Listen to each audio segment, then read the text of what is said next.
that we do not anticipate the hurricane to make landfall around high tide, but still storm surges of about 10 to 15 feet possible in the southern portions of Massachusetts. Again, high tide around Plymouth, Massachusetts is 7:48 p.m., about 6 to 7 hours later than the anticipated landfall time.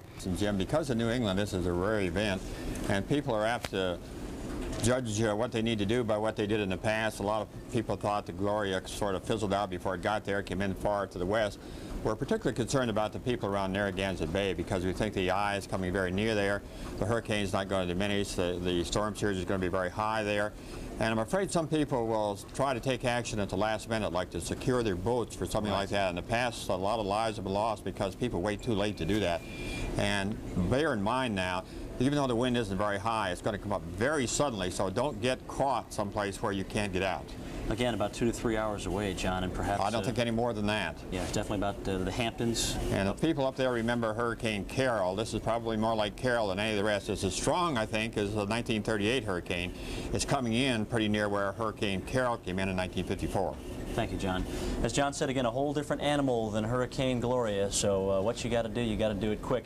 And get ready, because the worst is going to come, and it's going to come pretty fast. Stay with us here on the Weather Channel. We will continue to update you on. Closer to the time of the arrival of the storm, there could be a storm surge. Interior sections, the best guess, up to 5 to possibly 10 inches of rain, a flood watch in effect, and a tornado watch is also in effect. Sometimes a tornado will accompany the storm as it tracks up. So stay tuned. We'll have updates for you right on through the day. And this is no storm to fool around with. Follow the instructions, especially pertaining to evacuations. That's the latest on the storm. Here's Jim. Okay, thank you, Bob. We might inform you that Lieutenant Governor Paul Cellucci, who is sitting in for Governor Weld, who is vacationing at this hour, has declared a state of emergency here in Massachusetts, and that obviously will allow him to make necessary orders and also to spend necessary money in order to deal with the emergency caused by Hurricane Bob. That also will greatly affect the Massachusetts Civil Defense Department, which will handle some of the activities in relationship to Hurricane Bob. We have with us on the phone now Doug Forbes of Mass Civil Defense. Doug, can you explain to us exactly what your activities will have to be now over the next couple of hours? Okay, well, we're geared up here. We're the center of activity here during a storm. We've got representatives. This one early last week, didn't you, Steve? Yeah, Pam, on Friday we had a fairly good idea that there would be some problems with this storm system.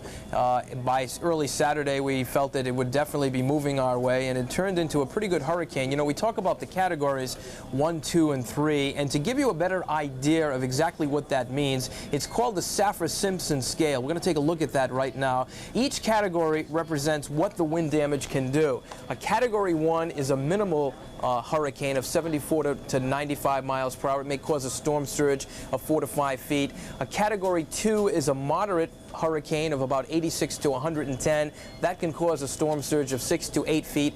We are dealing with a Category 3. That's winds of 111 to 130. Extensive damage with a storm surge of 9 to 12 feet. So Category 3 on a scale of 1 to 5 is nothing to take lightly. Now, we do have the latest coordinates as of 10 o'clock this morning from the Hurricane Center in Miami, and here are the coordinates. It is now located at 39.6 north, 72.6 west. That's 165 miles southeast of Providence, Rhode Island, still packing winds of 115 miles per hour, and it is moving to the northeast at a little better than 30 miles per hour. So some quick calculations would tell me that the center of Bob will be making landfall very close to the coast of Rhode Island between 2 and 3 o'clock this afternoon. It'll be about 5 hours, give or take an hour. So we'll start to feel the effects of tropical storm winds within the next hour or two on Block Island. I would say by noontime, the south coast of Rhode Island will have winds in excess of 40 miles per hour. By 2 o'clock this afternoon,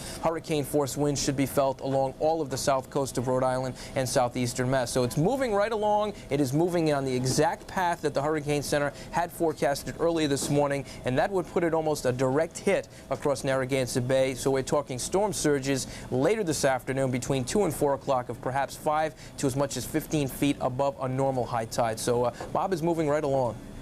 Steve, we're also fortunate, though, that the tides are going to be high later in the afternoon. That's true, Dave. Around 4 to 4:30, the high tides will begin here in Providence and Newport. The areas that may luck out are Cape Cod and the islands, where the high tide will be closer to 7 or 8 o'clock tonight. By then, Bob should be well north of our area, probably moving through the Boston area on into the Gulf of Maine. So between 2 and 4 o'clock, that is a very critical time for us because high tide will occur at about 4:15 in the afternoon in Newport. So a 2 to 4 o'clock time frame would put that storm surge during the height of high tide. So it's going to be very crucial.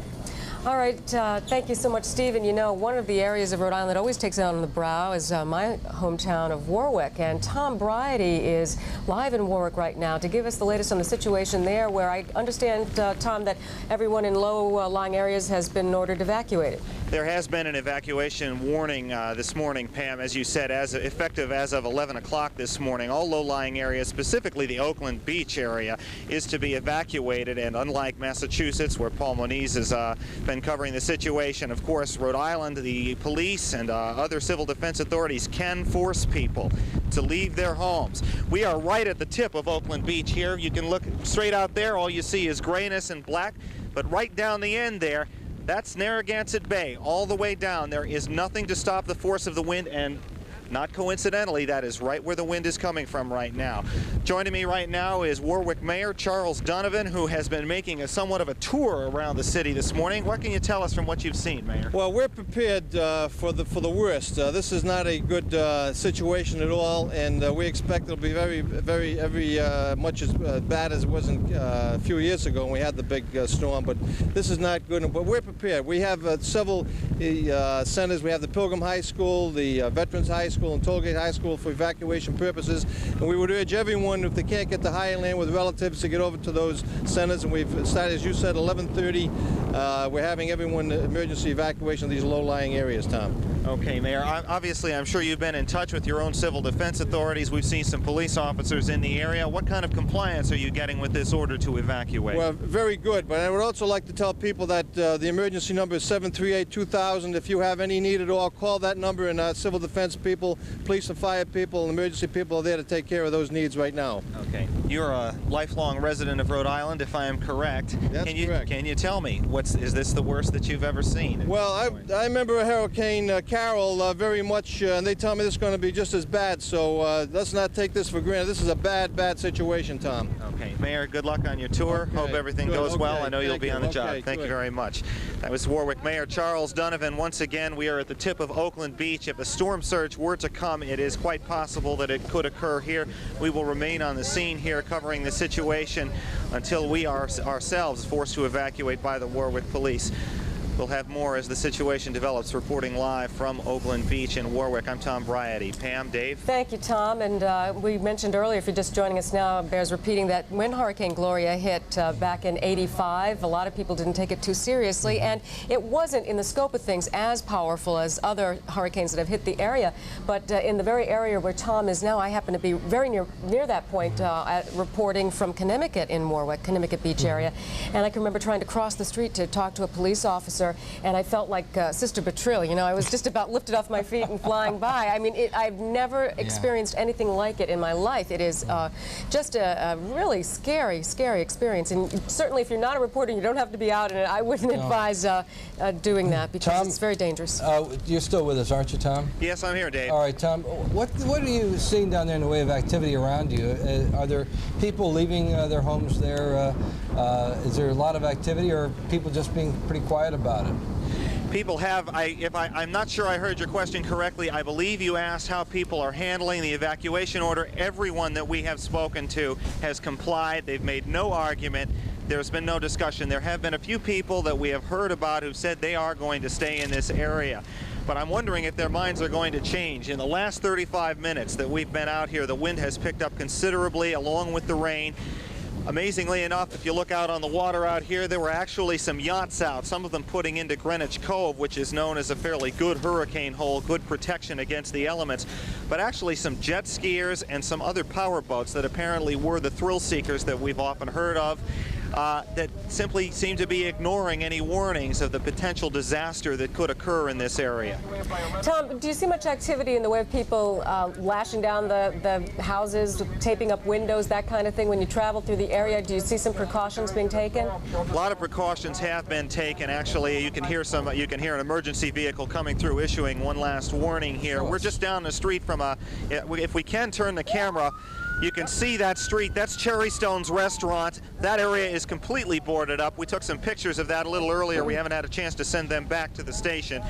Some other further inlying areas have also been boarded up, and a lot of people have been complying with any orders that the police or any other emergency vehicles have been giving. So yes, there has been some compliance. A lot of people concerned about just exactly what is coming here. They don't know a TV station, people in there watching the Weather Channel and watching Channel 6, listening to Channel 6 on the radio, and a few people about a half hour ago who came down here to just take a look out on the water to see what it was like. Curiosity seekers, I suppose. Tom, that area where you are now, what happened there during Gloria? Has anybody mentioned what happened there? I'm not really sure about your particular vantage point there. Dave, I'm sorry, you've got me at a loss on that one. I'm afraid that nobody's been able to discuss it, although some people have said that they were here for Gloria. They expect this to be worse. Okay. Yeah, it was, and it was bad when Gloria came. It certainly in the way of tree limbs down, trees hitting onto house roofs, those kinds of things. And they they did a report. We were talking a few minutes ago off the air. They did a major report. I think it was required by the Public Utilities Commission back then because shades indicate moderate rain. If you have a color television set, you see the gold areas. Those splotches are indicating some very heavy rains and perhaps some thunder and lightning as well. We find one area moving across northwest Rhode Island, another one across the south coast of Rhode Island, and another fairly good cell that looks like a severe thunderstorm that is moving inland across southeastern Connecticut. These are the areas we'll be watching closely. These are the areas that are potential for producing tornadoes as the hurricane gets closer, and certainly these areas are producing heavy squally rains and gusty winds and rain in excess of an inch or two in a very short amount of time. That's why a flash flood watch is in effect for all of southeastern New England. We have about a half an inch of rain so far here in Providence. Now, as we go to our satellite loop, you can see in the last couple of hours, Bob is continuing its progress toward us here in New England. It's lost a little bit of its intensity in about the last hour or two. The system itself has become a little more elongated, but it's still packing some powerful winds of about 115 miles per hour, 39.6 north, 72.6 west, about 165 miles south-southwest of Providence. And again, it's moving north-northeast, a little better than 30 miles per hour. So the timetable for the eye of the storm to move across Rhode Island would be about 2:30 to 3 o'clock this afternoon. Certainly, hurricane force winds will be felt before the eye moves inland, probably as early as noontime on Block Island, perhaps as early as 1 o'clock here in Providence. If that track continues, a storm surge of 8 to 16 feet is very likely in and around Narragansett Bay. Steve, quick question. 10 to 130 mile per hour winds. It's a Category 3 on the lower side of the medium-sized hurricanes. Extensive storm damage can be expected, and the surge is 9 to 12 feet. We're most concerned about storm surge because the water is packed up, and it tends to rise with the arrival of the storm, and that will be from noon until about 2 p.m. on our south coast. And the most concern will be in Buzzards Bay and down through Narragansett Bay as we're looking at live radar pictures of Bob. The rain bands coming in across New England, moderate to heavy rain falling on the south coast, and you can barely see the eye curling up the lower left-hand portion of your screen. It's roughly 160, 150 miles south-southwest of Providence, Rhode Island. We have the position for you here, and that position is at 39.6 north, 72.6 west. Again, a little over 150 miles south-southwest Providence. Top winds 115 miles per hour, moving to the north-northeast at 35 miles per hour. We have temperatures in the 70s over Cape Cod, winds out of the southeast at 30 miles per hour at Nantucket. 20 to 30 mile per hour winds out of the east at Block Island, out of the northeast at Islip, and out of the north at New York City at 25 miles per hour. We're watching pressures falling rapidly down there, and we're very concerned, especially from eastern Long Island on through Buzzards Bay. That seems to be the target area that we're trying to narrow down for you.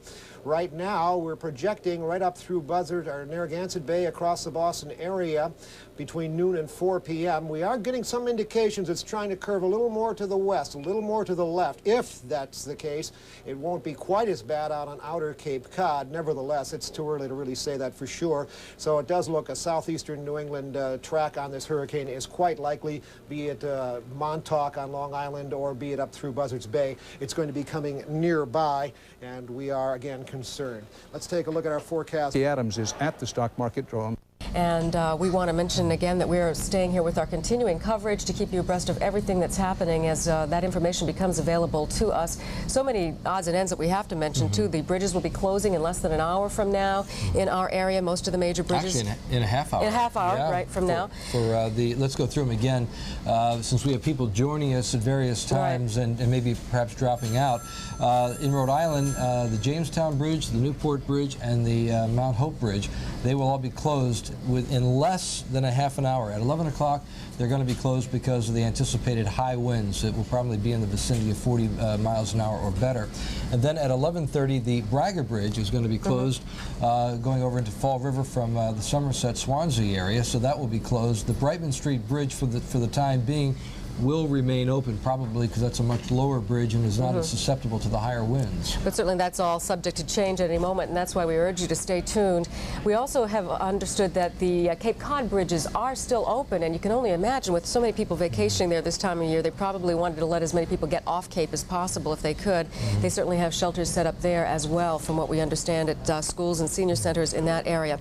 And transit, we probably should mention that too. That's right. Public transit not running in Rhode Island as of noontime. So it's just about the last chance you have to use the buses in the area. In Fall River, we understand the buses are still running, but we don't know. That's until further notice. So we're not sure how long that's going to last. But certainly this is not a time to be out on anything frivolous. And, you know, Tom Bridey had mentioned earlier, we checked in with him live in Warwick. He said some curiosity seekers were wandering down, looking at the waterfront. And it is very tempting to do that. It is a somewhat... I imagine such a terrific sight to see a storm like this, but I don't think it's worth putting yourself in that kind of danger just to say that you saw Hurricane Bob coming through. And not only that, but it tends to occupy police with things that they really shouldn't have to be preoccupied with when you're trying to, again, we mentioned earlier in the broadcast that a lot of these police departments in the shore communities are not very large. That's right, they're small. And so if they're running around trying to shoo away people who are down there just to get a look, you know, they're trying to save the people's lives who are gawking, and they're also trying to save the lives of the people who they're trying to evacuate. Right. And some of those people need a little bit of convincing to leave. So if you're down there frankly, just getting in the way, you're doing a lot of people a disservice. That's right, and they're trying to help out people who might be in a crisis situation as well. And as we have been doing throughout the morning hours, we have reporters from Channel 6 posted around the state and the southeastern Massachusetts area, keeping you on top of what's happening perhaps where you live. Right now, we're going to check in with Barbara Marr, who's been in Providence around the hurricane barrier area, and that's where we find her right now. Barbara, what can you tell us? Hi, Pam. Well, first thing I have to tell you is the weather is getting much nastier. It is raining much harder, and the winds are gustier. You know, you can really feel that this storm is picking up. And it's actually a little colder, I've noticed. Earlier it was muggy and humid and hot. It's not so anymore, at least that's what I think. It may also be because I'm soaking wet and beginning to get a little chill. We went over to the inside of the hurricane barrier just a little while ago, inside the red brick part of the building that you can see right now, where there is an amazing amount of machinery. 5 huge pumps that are ready to go. The gates are closed, but the pumps aren't working yet. They are in sort of a standby mode. They have gotten their electricity from next door, Narragansett Electric. It's an underground cable, and they're ready to go when the time is right. Now, those pumps help to transfer the water from inside to outside and vice versa if necessary, I guess, which is an additional thing this hurricane barrier does besides providing a physical barrier to the storm surge, which right now I guess you would have to say we're expecting. At least we're preparing for that. When that happens, now when the pumps start going, depends upon a couple of factors. Joe Campo, who is running the operation, tells me. One of them is when the hurricane gets to a certain parallel, a certain place on the map. That, along with the height of the tide, and he's just waiting for that time to come. It hasn't come yet. Now, in terms of whether or not the hurricane barrier can protect the city of Providence as it's supposed to, Joe was saying that based on what the predictions are now for the storm surge and the height of that, and what he knows about the height of the hurricane barrier, it sounds like we're going to be fine. So it's a wait and see kind of thing, because this hurricane barrier, as we've been saying all morning, hasn't been tested. It's here because of the terrible hurricane damage and deaths that we had from hurricanes in 38 and 54, but since then we haven't had a hurricane that bad. So as it stands right now, they're just waiting over there, and the gates are down, but the pumps aren't working, but the pumps will be the extra thing that they do once things get worse. Barbara, is along Rodney French Boulevard in New Bedford, and she said part of her front screen got ripped out with the gusts, and they are evacuating part of Rodney French Boulevard, the east and west part, 20 feet from the water.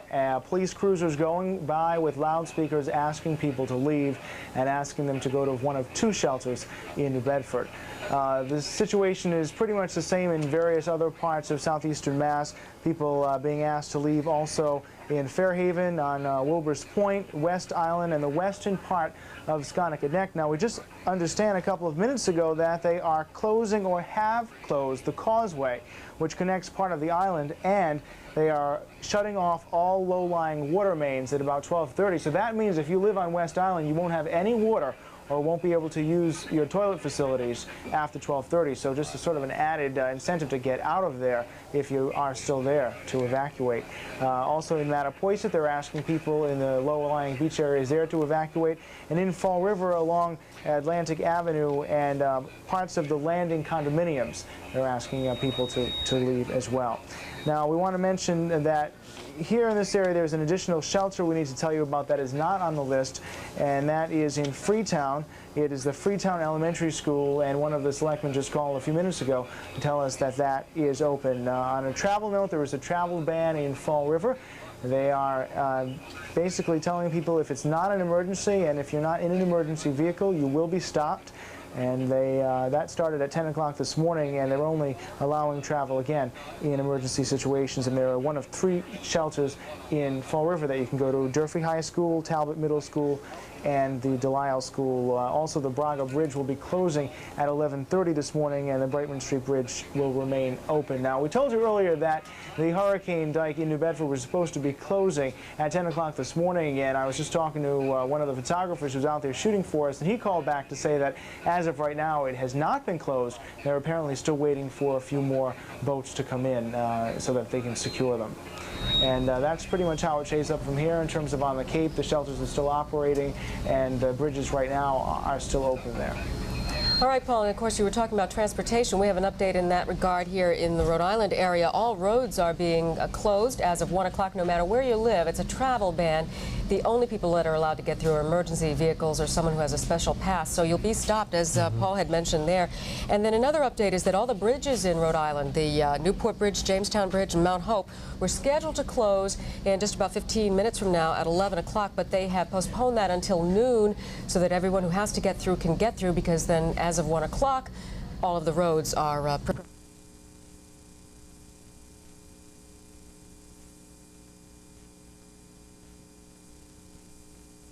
evacuate. Remember, you only have till 11 o'clock to get off the island, and time is certainly running out. The state police are standing guard, and we're going to head right over into downtown Newport at this point and check out things there. Back to you, Pat and Karen.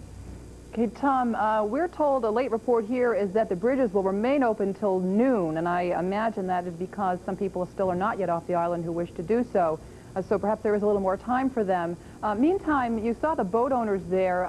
Did you sense an urgency among people who use boats for their livelihood, which in fact is a fair number of people in the Newport area? Yes, we did sense an urgency. They're really trying to get their boats out of the water. Obviously, they make their livings at this, and they want to make sure that their livings are protected.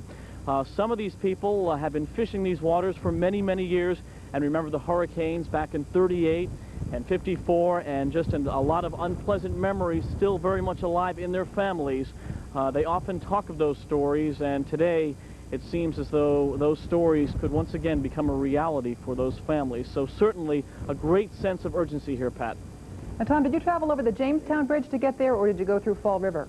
We went over the Jamestown Bridge, Pat, and there was a lot of traffic coming out of the area, as you can imagine. People are scurrying about, really trying to get out before any damage, if any, is done here.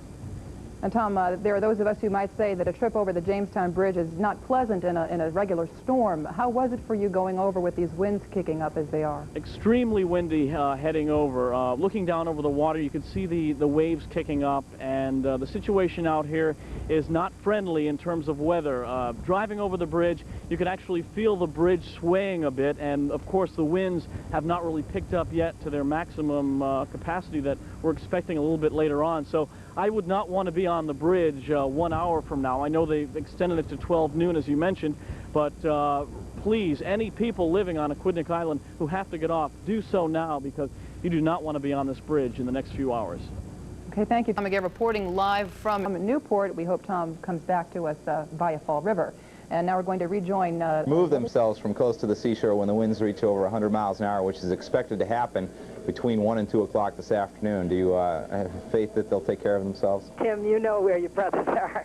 I might also tell you, though, Tim, that the police have announced that they will close the parking lots at Nauset and at the seashore so that the onlookers and the sightseers might just as well not go down. That's probably a wise idea, because some of us are such thrill seekers and weather buffs that we can't resist the opportunity. But also, in my lifetime and Kevin and Ed's lifetime, we've never seen anything like this, so it might not be the smartest way to learn by going down there and getting swept away. And I think that's a good thing that the police are doing, removing everybody. And you're all safe. Hopefully someone's going to come home and keep you company a little bit later. I hope so. But I'll be watching you. I'll be jumping into the living room every time to time, so if you just keep on Channel 6, hopefully the power won't go out for too long, and we'll keep in touch with you. Thank you very much, Mom. We have to go now. Okay. You're welcome. Bye-bye. Hey, Tim, I think there's a future for your mother in meteorology or maybe reporting. It had to come from somewhere, right? Yeah, that's right. Mom and Dad. Dad's the weather watcher. Mom is the public communicator. Okay. Mom's the weather talker. We thank you, Caroline Kelly, for filling us in on what's happening out on the Cape. You never Crisscross shaping, I always look better. The Cross Your Heart bra. Great looks start with Cross Your Heart from Playtex. The fit that makes the fashion. You know it makes me wanna... Shout Stick lets you pre-treat tough stains. Gun, if you will, in the eye of the storm on the south side of your screen here, coming into the picture and just kind of following this tube right up toward the southeastern coast of New England. So this is a very dangerous situation. Bob right now is packing winds of 115 miles an hour, and we're talking about a whole different situation than we did with Hurricane Gloria. So the folks in New England, again, preparing as we speak, and the heavy rains have already come in, and they're just deluging everybody here. We've got rain, very heavy rain from Portland to Portsmouth. Line of thunderstorms heading toward the north shore of Boston right now, back to Worcester County, into the Connecticut Valley. Look at the rain here down in New Haven and across much of Long Island right now, and back in through New Jersey, where they're starting to taper off just a little bit at Atlantic City. You can just start to see the eye disappear a little bit, but it is very, very close. Less than 100 miles south right now of Islip, Long Island. Let's turn to John Hope. He's going to give us a little better perspective on the east and western side of the storm. A big difference depending on where you are. Well, the eastern side is going to be a lot worse, Jim. The winds are going to be higher. They could be a good 15 or 20 miles an hour higher, sometimes even more than that. That's where the high storm surge is going to be. There's going to be more damage there than on the other side. But as we've been noticing, even on the west side, very, very heavy rain.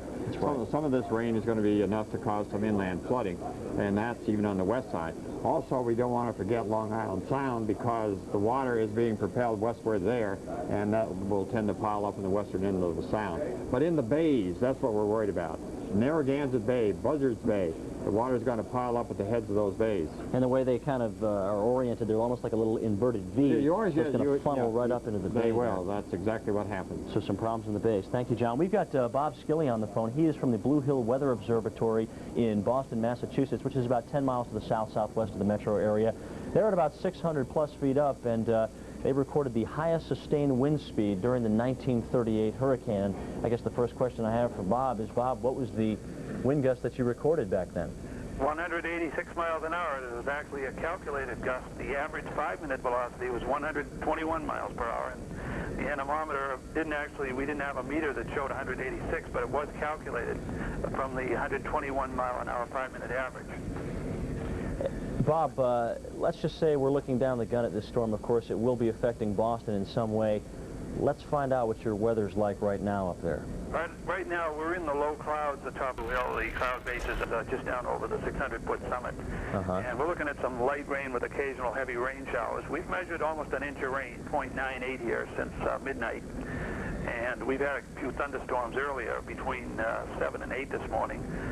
But at the present time, it's just quite light rain, and the wind speed is about 20 to 25 miles per hour, gusting to 37 from the east-northeast. The peak wind gust so far today has been 41 from the east-northeast. Now, that was about an hour ago, so we seem to be in sort of a lull here right now. What kind of wind have you had so far with this thing? I mean, how high have you gusted? 41 miles per hour. 41 miles an hour. What are you expecting?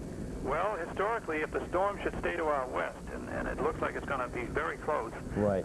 We historically have had always a wind gust of over 100 miles per hour up here, such as in Carroll in 54. I believe the gust was about 135. Donner in 1960 was 140 miles per hour.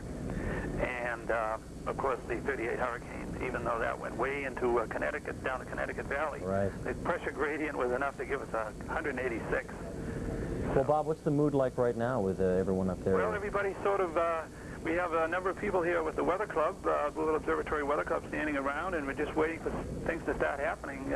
Pressure is falling about 0.12 of an inch an hour now, so that's the fastest pressure fall we've seen. But the winds haven't quite responded yet, I would say. But we're just waiting for it to start. Thank you, Bob Skilly. We appreciate that from the Blue Hill Weather Observatory in Boston, Massachusetts. Thank you, John Hope. We will continue to update you on Bob. We're talking about 2 hours or even less, some less than 100 miles away from New York City right now. So some problems as this heads north toward the south coast of Rhode Island. We'll keep you updated.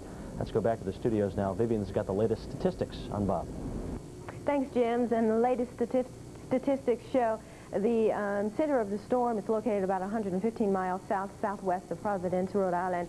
If you're plotting 40.2 degrees north, 72.2 degrees west, and as Jim mentioned, still packing winds of 115 miles per hour, and it continues to move to the north-northeast at 30 miles per hour. The National Hurricane Center suggested that if this hurricane continues this same trajectory, the highest strike probability is on the eastern portions of Long Island all the way to the lower coast of Maine. Now, we do still have those hurricane warnings in effect along the coast of Maine and Massachusetts all the way to New Jersey, and the strong storm surge forecast some 10 to 15 feet above normal tide. Now, great news that the hurricane will not make landfall around the same time that high tide is forecast, and it's forecast about 7:43 around Cortland, Maine later this evening, and about 7:43 in Boston. So some 6 to 7 hours later is when we anticipate the high astronomical tide. So great news that the storm system or the actual hurricane will not make landfall at the same time that high tide occurs, because that will mean very, very devastating conditions. We already have the devastating conditions in the forecast with the hurricane itself during low tide, with the winds of 115 miles per hour right along the eye, well, near the eye, but hurricane force winds extend some 100 miles east of the eye. So very gusty conditions and heavy rain associated too. We'll show you regional radar of the area with heavier beater bands along the eastern portions of New Jersey, southeast New York, with flash flood warnings in effect for Bronx County, as well as Kings County, even Queens County in New York, and even New York County and Richmond County, also Rockland counties, under flash flood warning this morning. So please bear this in mind as an additional 3, 4, and 5 inches of rain in the forecast for the New York City metropolitan area. Now, landfalling hurricanes do produce tornadoes. A tornado watch remains in effect until 6 p.m. Eastern Daylight Time for the states shaded in red. Here's the big picture as we pan out and show you the rest of the nation. And we've seen a few thunderstorms rumbling along the backside of this trough of low pressure.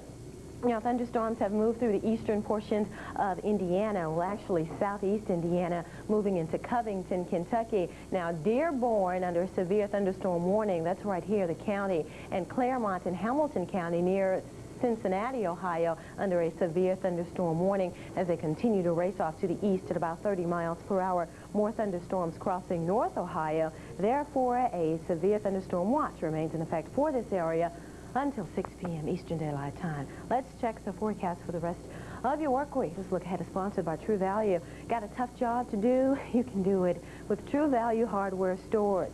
Afternoon highs tomorrow and Wednesday. It's still kind of cool, abnormally so, over the Northeast with 70s, 80s encompassing a good part of the Ohio and Tennessee valleys, but 90s remain pretty much entrenched in the nation's midsection. They'll be widespread and also hot throughout the interior regions out west, right on through Friday afternoon, as well as Saturday. Well, things will begin to clear come later tomorrow evening and certainly by Wednesday as the frontal system moves through, and also we'll get rid of that storm system, the hurricane. More scattered showers, though, as another little weak system crosses over the Great Lakes region, scattering showers and thunderstorms here, and it moves quickly to the east Friday with more scattered showers and thunderstorms over parts of the Northeast to Saturday. That's a look ahead. Stay with us. We'll check the traveling conditions next. Can do it with True Value. Master Electrician products give you the power to light things up, to turn things off, to beautify things, and to help make things safer. You can do all this and more with Master Electrician products from these True Value hardware stores and home centers. Visit your local True Value store, your store of first choice.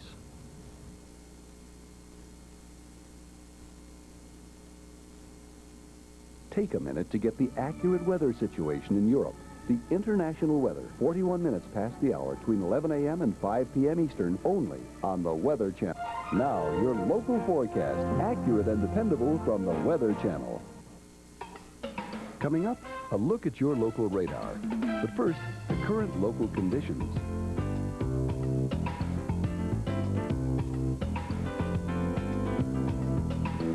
The special regional information.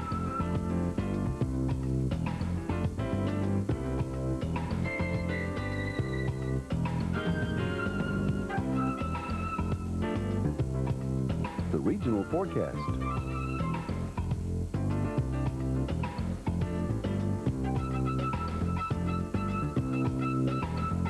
Your local 36-hour forecast.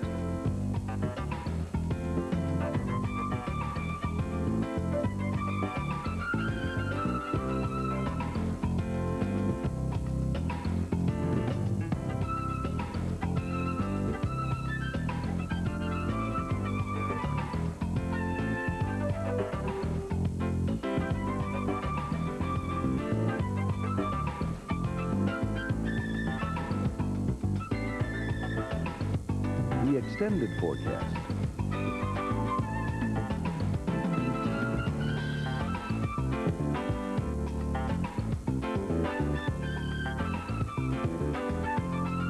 The current radar showing any precipitation in your area.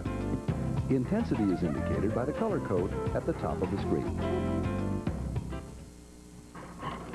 Want to trade? What you got?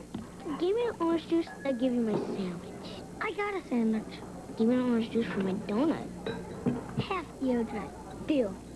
There's nothing like 100% pure Florida quality orange juice with the vitamins, minerals, and taste that make you feel so good.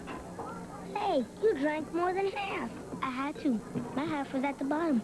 100% pure Florida quality orange juice that makes you feel so good.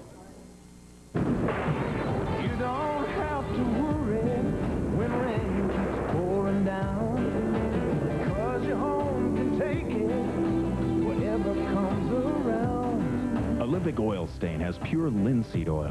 After the storm passed here, but as we get up toward eastern Maine, it may hit as the tide is almost at high tide. More updates coming up in just a couple of minutes, and we'll look at the latest satellite picture. Your local forecast, accurate and dependable from the Weather Channel. Coming up, a look at your local radar. But first, the 36-hour forecast.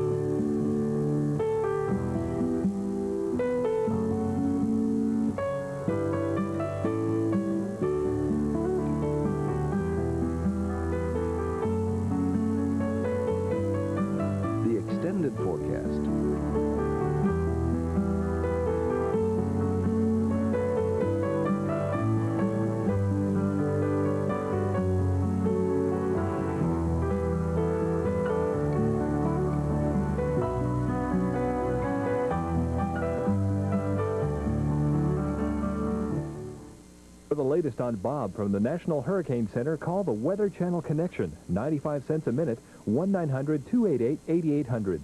For those of you who have been reluctant to wear a hearing aid, Miracle Ear has more great news. If you have trouble hearing in noisy situations, the exciting Miracle Ear Clarifier may be your answer. The Clarifier features a special filter that automatically reduces background noise. In a restaurant situation, it picks up the noises I want to hear, but the other noises are just moved off into the background. If you or someone you know thinks they may be suffering from hearing loss, call Miracle 15 feet above normal.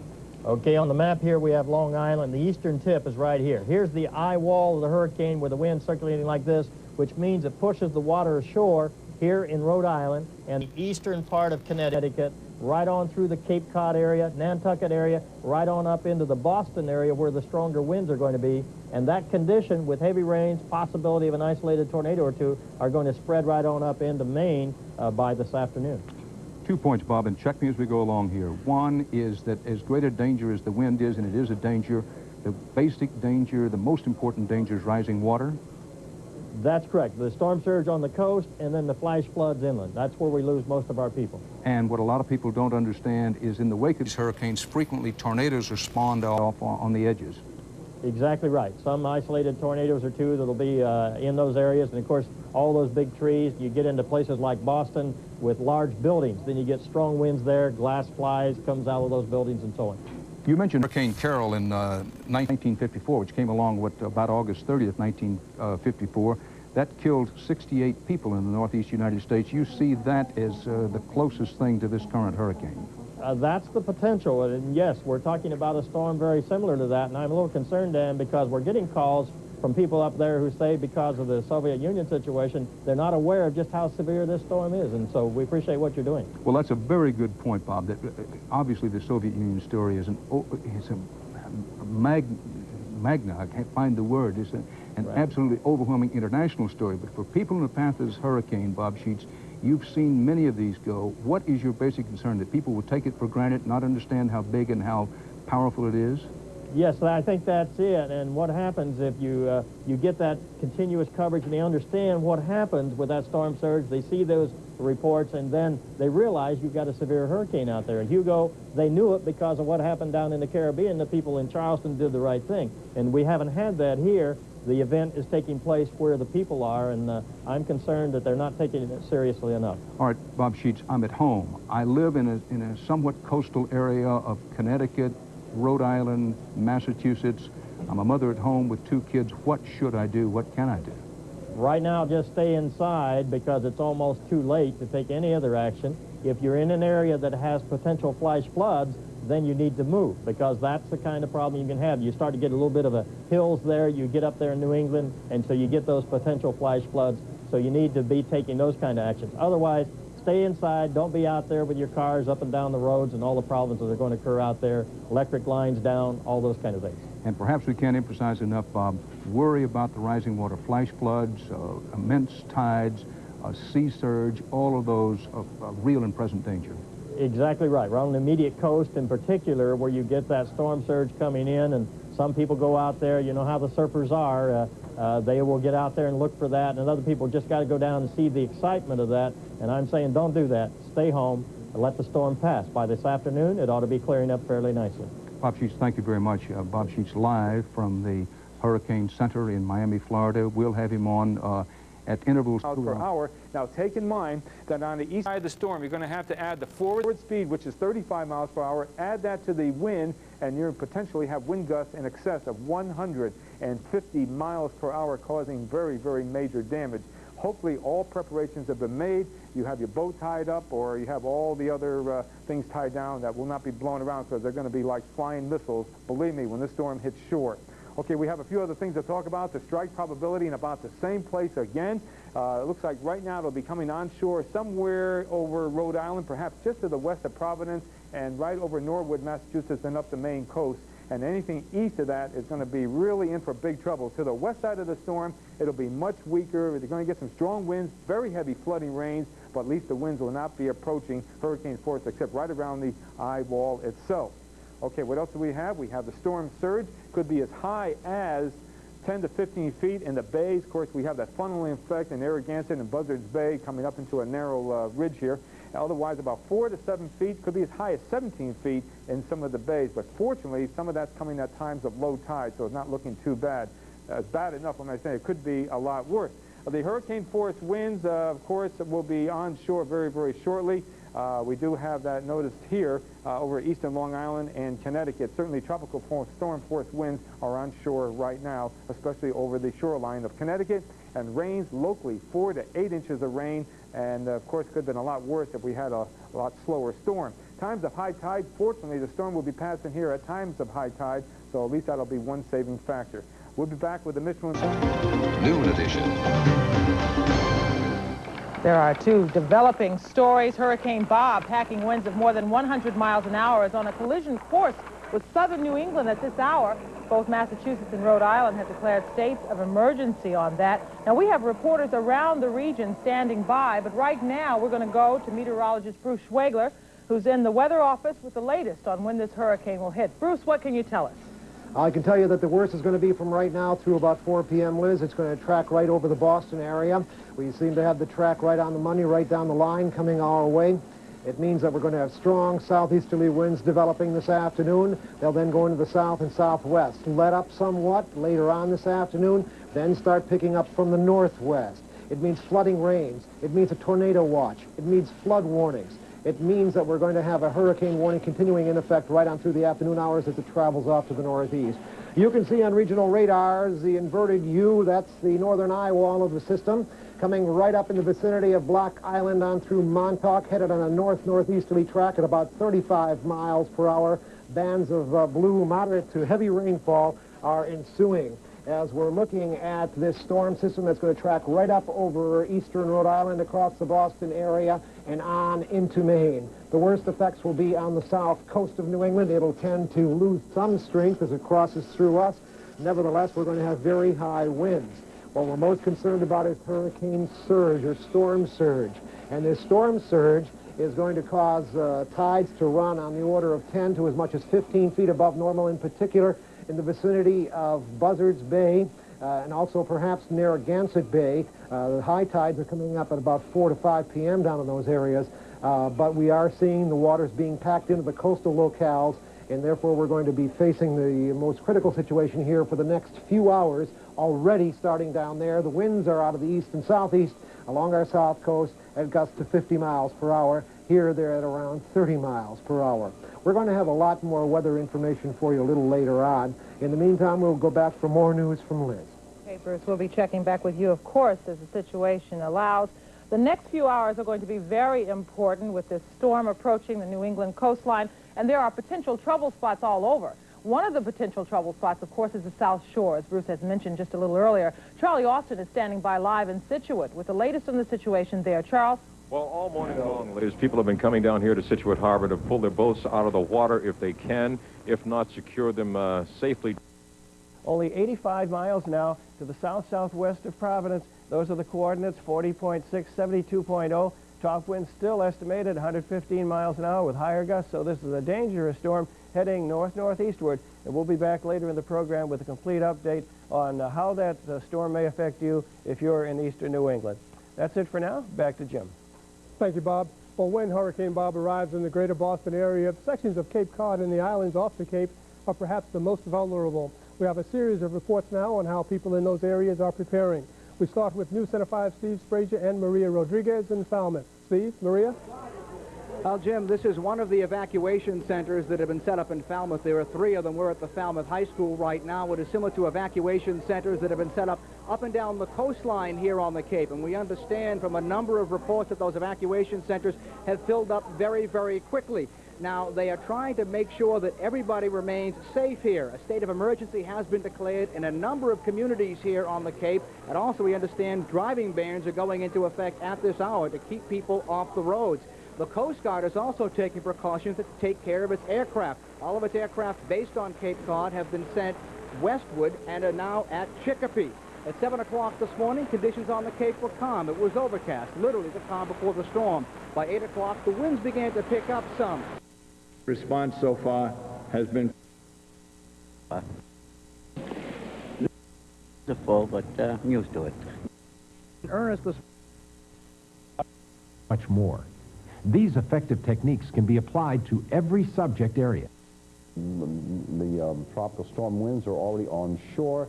Some hurricane force winds are just about grazing the coast. That is the center of the storm. 4 to 6 inches of rain from New Jersey all the way north into parts of Maine. The high tides, so you can see when this system moves on in that there will be in the vicinity of high tides anywhere from 418 to Newport, Rhode Island, on up to 721 at Bar Harbor in Maine, and a tornado watch in effect for the southern New England coast. That's always the case with a landfalling hurricane, the possibility of tornadoes. Currently, in addition to the hurricane, we have a frontal band, a very vigorous one with a low working its way across the Ohio River Valley with a severe thunderstorm watch in effect till 6 o'clock Eastern Daylight Time. Let's take a look now at the forecast, and these positions are presented to us by the National Hurricane Center in Miami. As we move in the late afternoon, the storm gets on up in toward Maine. The front bows its way across the southeastern U.S., rain along it, rain across the northeast continuing. The rest of the country, for the most part, under the influence of high pressure, with a little trough line in the middle bringing a few showers in the middle of the country. Late afternoon tomorrow finds that low working its way across New York State with more rain on the heels of what we've already seen. More to come in a moment.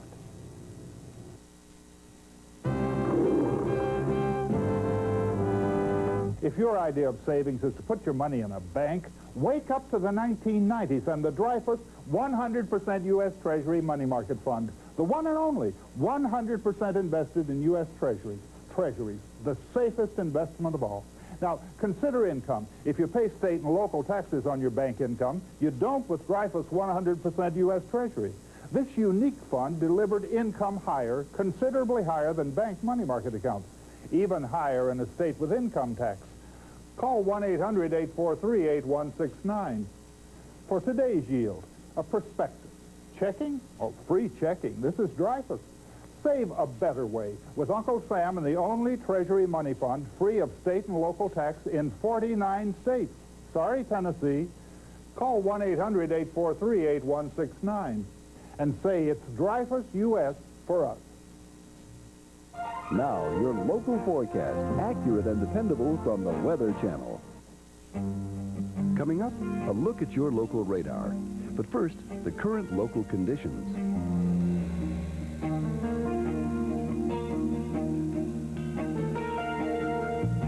Special regional information.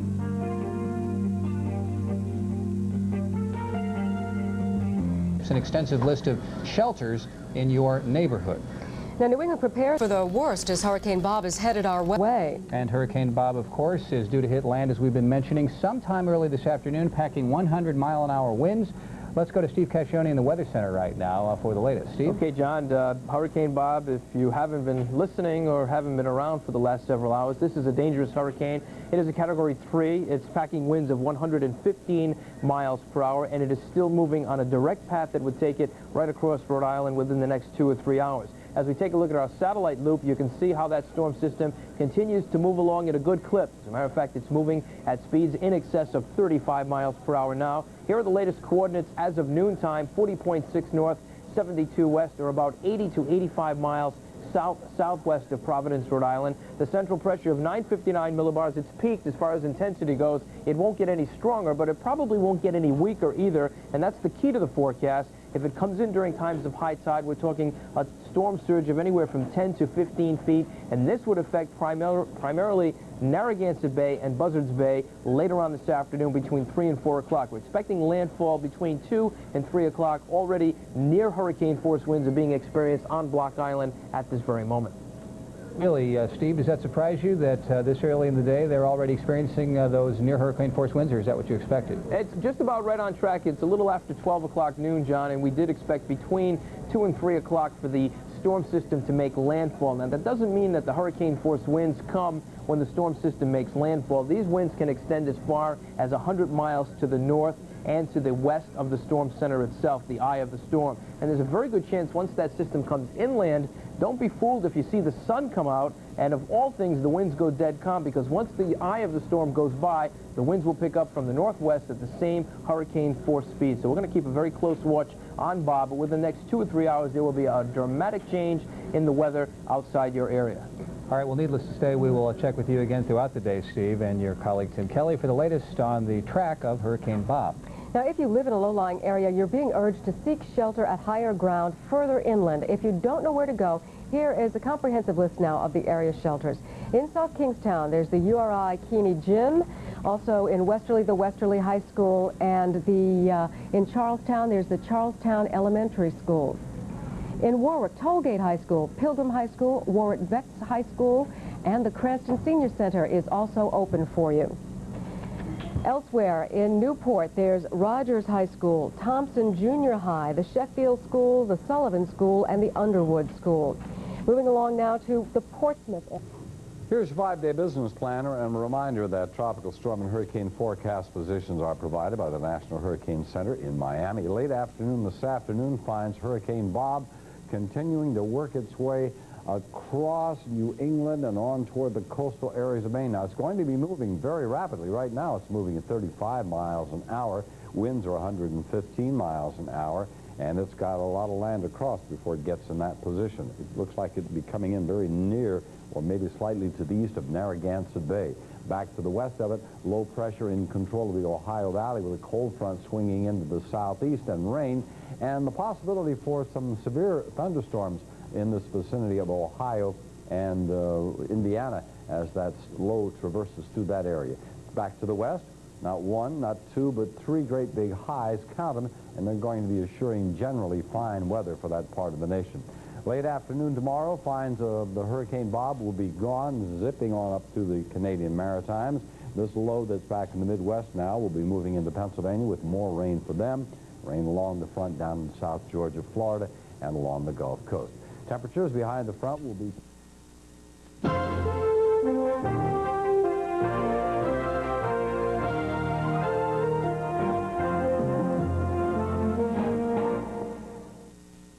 And a good day to you. Jim Cantor here in the Weather Channel Forecast Center. We continue to update you on Hurricane Bob. You can see the visible satellite picture here behind me. We'll turn to it and show you what's going on. Of course, we can see the eye of Bob this morning with the first satellite pictures. Due to the upper level winds, the eye becoming a little bit better, or actually a little bit worse, a lot harder to see is what I'm trying to say here, obviously. And down to the south, of course, we can see some clearing skies occurring over southern New Jersey. But again, Bob continues to remain a very, very strong hurricane. Winds are 115 miles an hour, and it is moving to the north at 30 to 35 miles an hour. And we also have to talk about the fact that it's coming into the land within the next 1 to 2 hours. So this thing is really cruising onto the north. You can see the very, very heavy rain associated with this thing. New York City, New Haven, Groton, Hartford, Providence, a line of thunderstorms have just moved through. There's a line of thunderstorms out in the Hamptons right now toward Montauk Point, heading to Groton, Worcester County into Boston. Some breaks with the rain, but basically some heavy rain bands moving on through as we speak. So not only a rainmaker, but also the potential for a very, very damaging wind maker. And we're talking about the eastern side of the storm when we mention this. We've been talking to John Hope during the morning hours, and we've been seeing, again, the eastern side of the storm remaining the most potential for the severe weather. All right, let's say it comes east of Montauk Point and perhaps right over Providence. Anyone east of this area is in trouble. So we're talking about Boston, we're talking about Providence, we're going all the way down 95, and we're going east through Buzzards Bay, Narragansett Bay, and out to the Cape. Some folks preparing this morning. Let's take you to Falmouth, Massachusetts to see what they did. Yeah, they took the word of the wise and head out of town. A lot of boats in this area. High tides, the storm will be beyond, and they'll have a northwesterly wind. So good afternoon to you, Liz. Good afternoon. Busy day for you. Extremely busy. And good afternoon, everybody. We do have the most severe weather affecting us during the next 4 hours, and we are concerned about the surge because not only does the lower pressure within the storm system, but also the strong winds pack the water in, especially through inlets such as Buzzards Bay. This should be on the order of 10 feet plus or minus a couple of feet above normal high tide. Again, normal high tide is not exactly coincident with this, but the low tide really hasn't gone out all that much. So there will be flooding, especially Pocasset and Wareham and all those areas. We are looking at the entire cloud circulation of Bob moving off to the north-northeast. You can see the eye in there. It's traveling off to the north-northeast at about 35 miles per hour. It's ripping. It should speed up even more so. And by 4 to 6 p.m., 4 p.m. down on the south coast, it'll be all over with except for a gusty northwesterly wind. These are the current coordinates of the storm as issued by the National Hurricane Center. However, it has moved in so fast, even further north of these coordinates. It's right up in the vicinity of Newport, Rhode Island, or just south of there at this time, continuing on this north-northeasterly track toward Boston. We have the clouds up into northern New England, then whipping around the backside with the clear skies, which will lift up from the south later on today. A little more unsettled weather will be coming our way during tomorrow. We're looking at the observations here showing the winds, and then we're going to be going back to the radar. First of all, the winds are out of the north-northwest at New York City. We're out of the northeast to east down through Block Island, generally in the 30 to 40 mile per hour range, but gusting to 55 miles per hour already in the vicinity of Newport. They're out of the southeast, will become more southerly out in here on Cape Cod in the next hour or two, as these winds really start to pour in with the really strong gusts. And we're looking at a high dew point, falling barometer, falling rapidly here in Boston. Our winds are out of the eastern quadrant now at roughly 30 miles per hour. Lesser winds up in Portland, very light atop Mount Washington and around the Horn to the west. We have a tornado watch out. We have a flood warning out for much of Massachusetts and much of New England indeed. And we also have the hurricane warning. Now we go to the radars and show you what's going on. As we lift this entire area of precipitation northward, you can see the eye, this inverted U right down in here, moving into the vicinity of Newport, Rhode Island, lifting the moisture northward and out of the range of the radars. Note all the heavy rain out here, folks, in Worcester County out through the Berkshires. Not only do we have the winds in Worcester County at the higher elevations in particular, but we also have the heavy rains from there westward through the Berkshires with flooding, a distinct possibility. That's why the warnings are out. The rain will continue right on up here for the rest of the afternoon as well. Live from the Chatham National Weather Service radar, we are looking back at this situation. We are showing extremely heavy to severe thunderstorm activity running down through much of central and southern Rhode Island. Moderate to heavy rain flashing in much of our area. F is Framingham, W is Worcester, down through NB, New Bedford, and eastward out through Cape Cod. Lesser amounts of rain out there right now, but all this is feeding in as the whole thing starts to lift off in this northeasterly direction. Heavy rains moving up through Cape Ann and up through the New Hampshire seacoast at this time. And as you can see with that track, more of this heavy rain should be crossing the Boston metropolitan area in another hour or two and lasting for a couple hours beyond that. Back to the map and showing you what we're talking about for high winds. We're going to be seeing winds over 100 miles per hour from portions of experience right up to the Maine coast, also atop Mount Washington. Lesser winds still across much of Maine, much of northern New Hampshire, even more so in Vermont, and down to the south and west. Everything will be starting to wind down here off through portions of western Connecticut and New York City. The track of the storm should take it right up through Rhode Island, Narragansett Bay area, across the Boston area, the brunt of this system between noon and 4 p.m. This projected track has been holding very nicely here along and about 100 miles, 50 to 100 miles to the east of this track here is where the worst conditions will be experienced, and that's what you see drawn on the map here, lifting it northward. But as it does lift northward, we're going to be seeing the winds tending to die, slow somewhat. They're still going to have problems out on Cape Ann with a southeasterly flow becoming southerly, and even up along the Maine coast, a southeasterly flow becoming southerly. But by later on this afternoon, the whole thing moves on by and the winds shift into the northwest, and everything will then come to a screeching halt. There'll still be gusty winds out of the northwest with showers, but the high tide, which occurs in our area at about 7 p.m., plus or minus an hour, will be occurring when the winds are offshore. So the water will not be driven onshore, and therefore we're not extremely concerned about flooding in many of these areas because of that phenomenon. Now here, the high tides are later this afternoon, and even though it's not exactly coincident with the arrival of the storm, it's still a rising tide. It's still coming in and being pumped up. The surge is being pumped up by the strong winds and the low pressure within the storm, so we are concerned about this south coastal area. Our forecast for Boston and vicinity calls for the strong winds, the heavy rain, the muggy temperatures, the winds going to 70 to 100 miles per hour in about 2 to 3 hours here in Boston, and instrument flight rules to close conditions at Logan Airport, high tide later on. Again, that's fortunate for us. And for tonight, everything's wound down already. Showers, winds gusty out of the northwest, and for tomorrow, partly sunny, the temperature around the 80 mark, still a risk of some scattered showers, especially in the hills of New England, as we begin the big cleanup. This system has been compared to Hurricane Carol in 1954. It's a little weaker than that. However, it is a very strong storm on the low side of medium, and we haven't seen this in quite a while, and it's coming right up over us. In fact, at about 4 p.m., the eye could go right over Boston. The winds will get very light, and then they'll start shifting into the northwest and increasing once again, but not as strong as they are until about 3 or 4 p.m. So if we're caught in a situation where the eye of the storm is passing over, we shouldn't just think everything's over. That's exactly correct, and what you should expect then is a rapid increase in the winds out of the northwest from the opposite direction, and be watching for that to cause some windage problems on your home or trees or shrubs or what have you from the opposite direction. Another important factor here is that we're getting quite a bit of rain. Fortunately, it's been rather dry here this summer.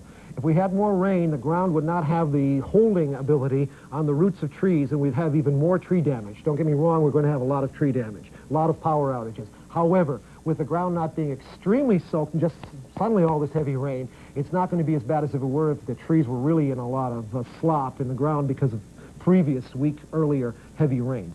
So we're going to have the tree damage, but not as bad as it could have been. And the flash flooding damage around, potential around this area, Boston? Potential here for street flooding and also the minor river flooding. But out in the Worcester County, Berkshire area with the heavy rains coming down, be very wary of small streams which will rise extremely rapidly from the heavy downpours.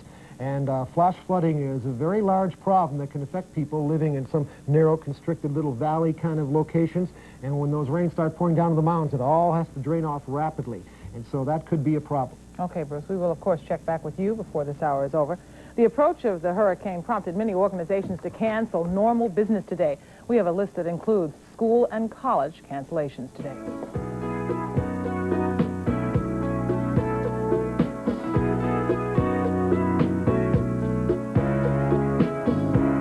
Doesn't look like it's going to let anyone down the neck at all. So earlier in the day, you'd mentioned that people were not taking the evacuation warning seriously, and from what you can see now, apparently they have, and most people have gone to higher ground. It looks like they made their way off the island and are working their way off the neck. Now, your house, which I've been to, I happen to know, is very close to the water. Are you worried right now about your house, or you still feel like you're in pretty good shape? Well, we called the local lumber company, and they delivered some plywood. We nailed it up, and we're about ready to put the last piece on, which is where we're peeking through with the camera right now. And we're going to do that, and I think we're going to leave. Well, I think getting to that point. That's a wise idea. So this local lumber company that you were able to get through to, are they must be doing a booming business today? I'm surprised you were even able to get through. Delivering, no less. Yeah. The delivery truck had quite a lot of plywood on it, and but they took care of us. Well, John, thank you very much. John Metheny, a Channel 6 employee, live at his home in Fairhaven, Massachusetts. And we hope he won't be there for too much longer. He's going to head out and take shelter as people are being advised to do. As for the Cape and the islands, the Coast Guard earlier today moved its airplanes and helicopters from their base on Cape Cod to Westover Air Force Base in Chicopee. Meanwhile, boaters on the Cape worked through the night and early morning hours to get their boats out of the water. While many vacationers headed back from Martha's Vineyard in Nantucket, the boats going to the islands were full last night. I could curl up, it'll rain, it'll blow, I'll curl up with my honey, and we'll have a lot of food, and we'll be fine. The grocery stores on the Cape reportedly did a brisk business this morning, but say they have plenty of supplies still on hand. Well, when a storm such as Hurricane Bob hits, people try to prepare as best they can, as many of you have probably been doing, no doubt, throughout the night and the day. Photographer Howard Lavitt was in South County this morning, and he shows us now how people pull together. Forecast.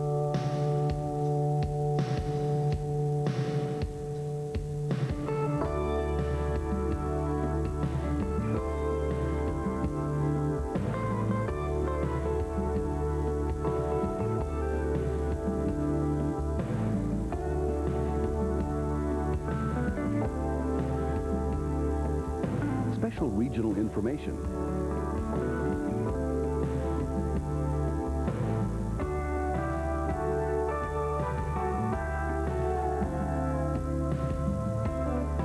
The regional forecast.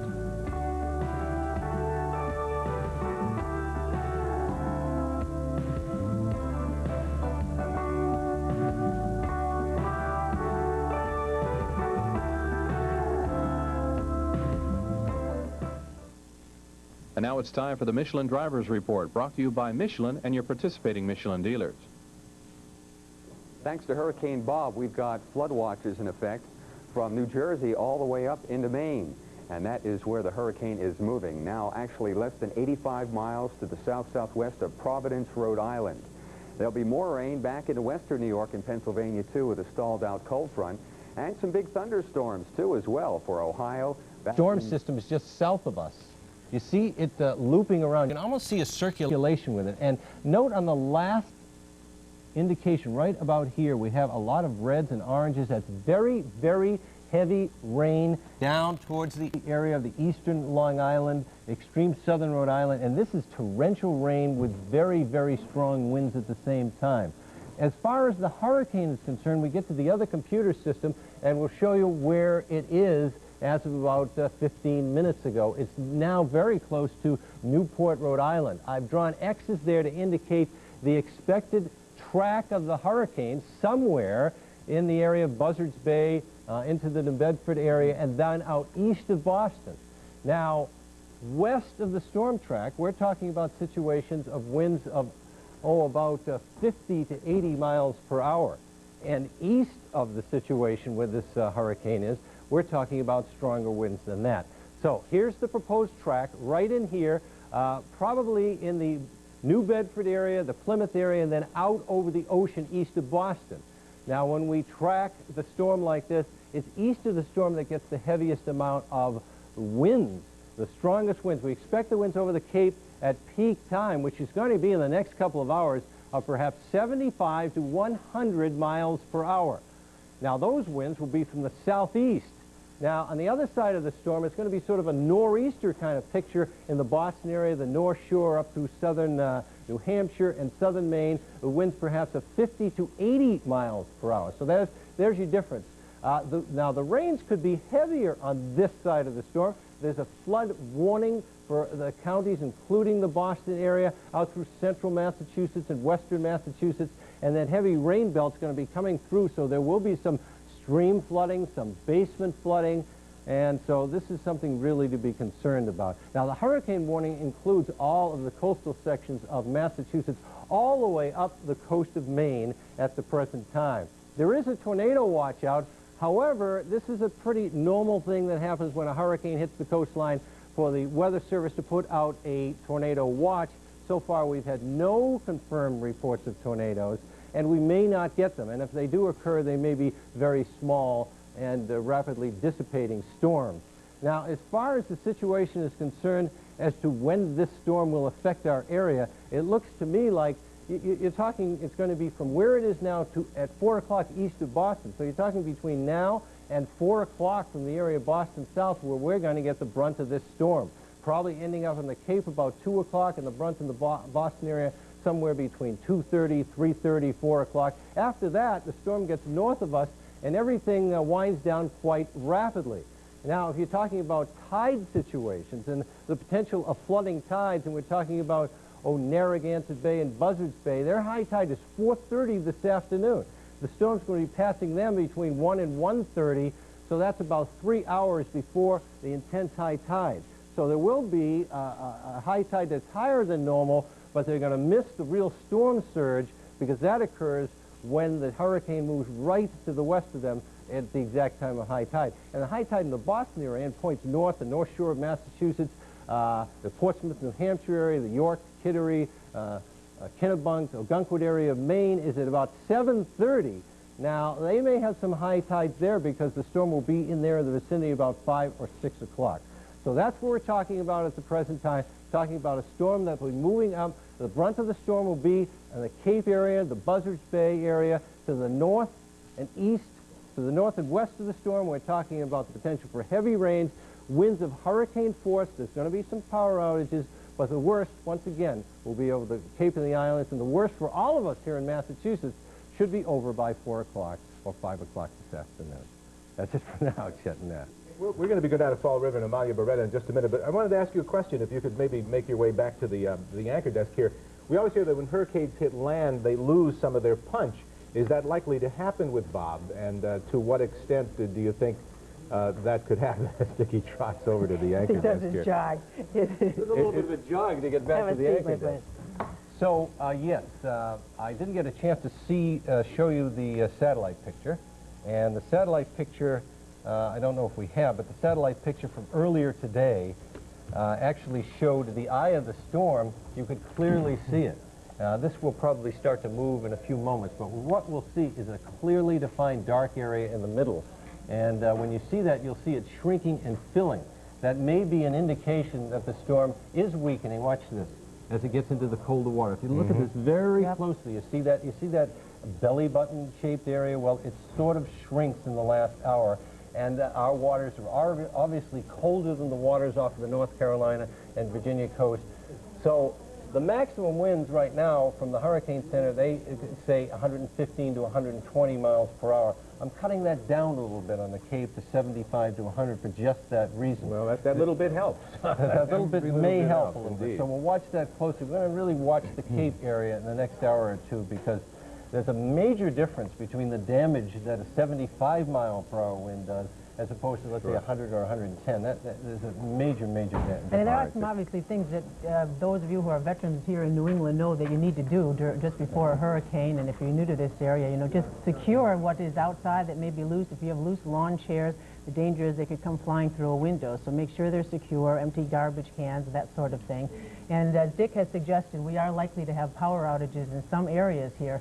So you ought to get some flashlights and batteries and so forth together, so you won't be groping for that should it become very dark. Yeah, on that power outage, excuse me, Chuck. No, I was going to say, if there is a power outage, our coverage is being simulcast to WBUR-FM at 90.9 on the FM dial. So if you lose power and have a portable radio, you can continue to listen to Channel 5 updates in WBUR-FM. We're also being simulcast on Channel 44. Yes, there will undoubtedly be some power outages. And another thing I just want to point out, when Emily came across this area, we hardly had any rain.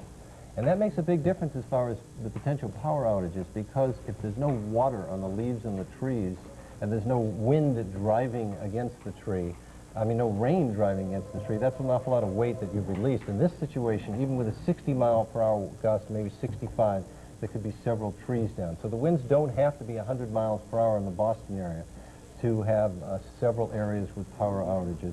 And we had several days, I keep comparing this to Gloria, but we had several days, 2 or 3 or 4 days, where some people lost their power. 5.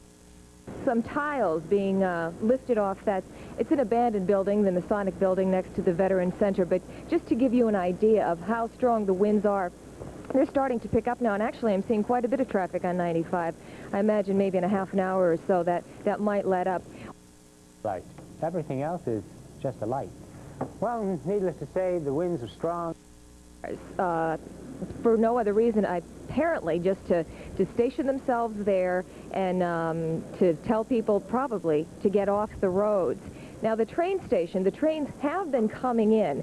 I'm trying to find out from the governor's staff if the trains are also supposed to stop operating as the situation is with the roads and the airports being closed as well. But trains have just been coming in and coming out. But of course, even if you were going to catch a train, you're not supposed to be on the road to even get to the train station. So again, stay put, but we'll keep an eye out here. Really great look at downtown Providence on a very unusual Monday. We see some lights in the American Express building. It's hard to see if there are people inside. As you know, the governor wanted all employees, both. The wind and the sea is coming in upon you, so that is the biggest danger there. And again, we'll just stay on top of this as best as we can. Back to you guys. We've been talking about how important it is to get to shelter if you possibly can. Are really going, so it is expected to hit hard in this area. Behind us, I don't know if you can see it, but the river behind us has been forming some white caps recently because the storm is really revving up here and has been for the last 45 minutes or an hour or so. There are occasional tremendous gusts of winds that come up, and then suddenly it starts to rain very hard, and then it'll stop, and then it'll come back up again. The Braga Bridge here in Fall River has also been closed. There are a number of mandatory evacuations that have taken place along coastal communities, such as Westport and Mattapoisett. They are low-lying communities, and of course they are in extreme danger of flooding, so people have been told to get in their cars and get out of the way. So that's about it from here, Natalie. Thanks, Amalia. All right, Amalia, one other note. I mentioned earlier that there will be no tolls for motorists getting out of town on the Mass Pike and through the tunnels. Massport is also asking people Obviously, if you have to use the Tobin Bridge, you have to use the Tobin Bridge, but don't just go out looking around. It can be very dangerous on the Tobin Bridge when the winds get to be about 60 or 70 miles an hour or higher. So keep that in mind, those of you who are planning. That sounds crazy, doesn't it? Declared in the state and in the city of Boston earlier this morning. Mayor Ray Flynn asked most businesses to please let their employees go, and we know wind speeds here. We've had some reports. Taunton reporting wind gusts over 40. Now the airport in Warwick is reporting wind gusts up to 40 miles an hour. Here at the station, our anemometer is showing wind gusts over 30. We heard Sean Daly saying the wind was blowing really hard and westerly. That's probably over tropical storm force. We have tropical storm force winds on westerly and likely hurricane force winds now in Block Island. We've lost our reports from Block Island as the storm center is now very close to the island. We can see this is the latest satellite picture from about 12:30. I'll try and show you, we don't have a loop on this one, but you can pretty much see the counterclockwise circulation embedded and printed in the clouds there, with the eye of the hurricane just a little bit further down to the south of Block Island.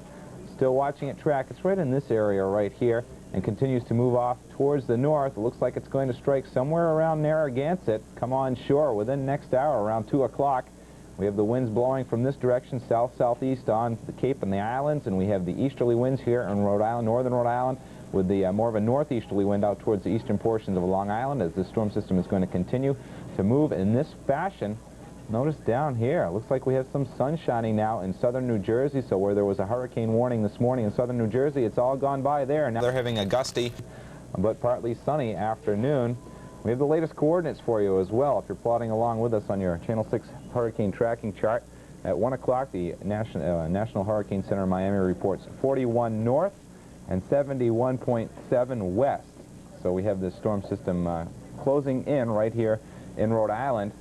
Again, no reports of severe winds. We just, I just had handed to me the latest hourly observation so I can take a look right with you as to what's going on. New Bedford now reporting wind gusts to 60 miles an hour. We have also wind gusts in Boston over 40 miles an hour with a heavy thunderstorm in progress in Boston. Providence now reporting a wind gust to 43. That's at the National Weather Service at T.F. Green Airport. Hyannis out on Cape Cod, wind gusts up to 50 miles an hour. That's tropical storm force. And it looks like the islands have all been shut off. We don't have any observations from Block Island. We don't have any from Martha's Vineyard or Nantucket. That's unfortunate. That's probably where the heart of the worst of the storm is occurring at this time. Hartford, Connecticut, further away from the storm, still getting wind gusts over 40 miles an hour. We have lots of TR pluses. That means heavy thunderstorms. That's why we do have a flash flood warning in effect. That means the flash flooding is happening now in Rhode Island. Let's take a look at Doppler weather radar and see exactly how those rains have developed. If you've been watching us for the last hour or so, we were cautious about a possible little hook or maybe a tornado embedded with the showers of thunderstorms. Well, it doesn't look like there's a hook anymore, but if you follow that path, the yellow line there, that is a arc of thunderstorms centered around the storm that continues to pretty much just hold its ground the last couple of hours. You can see it right here, and this is all moving off to the north slowly. This is a big storm right here across, just looks like the westerly New London area of southern Rhode Island, southern Connecticut. And it looks like Block Island is dry right now. The Cape and Island's dry right now. I believe Block Island is dry because it's so close to the center of the hurricane. So if you can listen to us on the radio down in Block Island, your winds are probably going to shift after a bit of a lull here. You'll be shifting into a strong westerly wind. Meanwhile, on the Cape and Islands, not too much rainfall, but the wind certainly is a problem with the coastal erosion occurring right now from southern Connecticut, the eastern portion of Long Island, right across westerly Charlestown right now under the gun with the waves crashing ashore. Same with Aquidneck Island. Fortunately, the people have been evacuated, so it should be safe as far as the people goes. Now as we're watching out for property damage as the tidal surge, that is the sort of the bulge of water that comes in the center of the hurricane, is expected to be 5 to 15 feet, with the tendency for the 15 feet to be on the eastern side of the center of the storm. And as I said, that center of the storm looks like it's going to cross right over Block Island, head right up towards Charlestown with a beeline towards Providence. That'll put the worst of the storm, again, from the Aquidneck Island area towards Martha's Vineyard and the Elizabeth Islands. So we continue to watch it as it bears down. It looks like the next 2-3 hours is when all the damage is going to be done. So just to clarify, Tim, and Dave Lehman has joined us in the studios, if we've been mentioning all morning long and all afternoon long that the worst of the storm might hit about 2. Are we beginning to see the worst of the storm? Do you anticipate the worst in, well, you've said the next few hours, so we still can't pinpoint it. Well, we do have the storm bearing right down on Block Island right now. The storm is practically on the shores of Block Island, and it's all going to gradually move north. So it's really going to happen in the next hour or so in the southern half of the state, and then more from 2 to 3 o'clock in the northern half of the state. And this is from NHC, the National Hurricane Center in Miami. Hurricane force gusts will reach southern New England coast within the next hour. This is as of 1 o'clock, 1:15. Fall River, Massachusetts, and westerly Rhode Island reported a gust of 61 miles an hour. That's a little less than hurricane force, with a hurricane force being as 75. But the prognosis is still for that hurricane force wind to sweep across from south to north in Rhode Island and southern Mass and Connecticut. Yeah, within the next 2 hours. So the next hour could be the worst. Thank you very much, Tim Kelly, and we'll, of course, be checking back in with our meteorologists throughout the day. One of our staff people just came in from Cranston and said that he saw 2 cars on Interstate 95, and yet, as he was passing an area in Cranston, he saw a couple of people out driving golf balls. So you figure it out. Not a good idea, as we've already told you many times over this morning. No, but as we've also mentioned many times, people just seem to do that. It brings out the folks seeking some thrills. We do have all the information for you regarding shelters where you can go to, and as Tim Kelly mentioned, the next hour may be the worst, so maybe we better pass that along to you right away if you want to try to go to a shelter very soon. These are throughout the state of Rhode Island and Massachusetts, and we have some of it on the screen for you. In South Kingstown, you can go to the URI Keeney Gym, in Westerly High School, and in Charlestown Elementary. And in Warwick, Tollgate High School, Pilgrim High School, and Warwick Vets High School.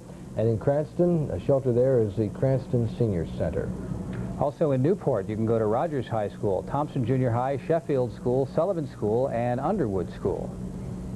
And in Portsmouth High School, North Kingstown, Davisville Middle School, and Wickford Middle School. In Swansea, Joseph Chase High School, and in New Bedford, the Hayden McFadden area, and the New Bedford High School Girls Gym as well. Fairhaven, Wood School, Hastings Middle School. By order of the mayor, Buddy Cianci. So that actually brings you up to date, I think, for the moment in terms of a lot of the hardcore information, but this is really when it gets to be very serious. I had mentioned before, I'd gotten a call from a friend of mine, Jim Gallipo, from Middletown. He told me there that there were some sporadic power outages. He was able to get to me because he has a cellular phone. And the police there said that they don't know how many people were without power. They've been without power for probably the past hour to an hour and a half. In some cases, it may have already come back on. But I guess one of the reassuring things that people may have heard from the governor's noontime news conference was that they have 42 utility crews that were standing by and ready to go, 22 tree crews. You weren't here for Gloria, John, but I'll tell you, those tree crews... No, I was in Florida, and I remember it. Yeah, you remember it. It was quite a deal, and the trees became one of the major problems. 80% of the state, as you'll recall, were without power, and some of those folks were without power for 9 days. So right now, as I understand it, in Fall River, much of that city is without power. We mentioned that to you earlier, and I guess we've got some more information on everything that's going on in Massachusetts from Paul Moniz, live in New Bedford right now. Paul? Well, John, that's right. The power in New Bedford is certainly out. I think we have some feedback here. We're just going to turn down the monitor that we're listening to here in the studio. About 6,000 people are without power from Fall River all the way out into Acushnet and Fairhaven, and the down lines, of course, affecting just about everyone in some of the low-lying areas as well. Now, Com Electric is advising...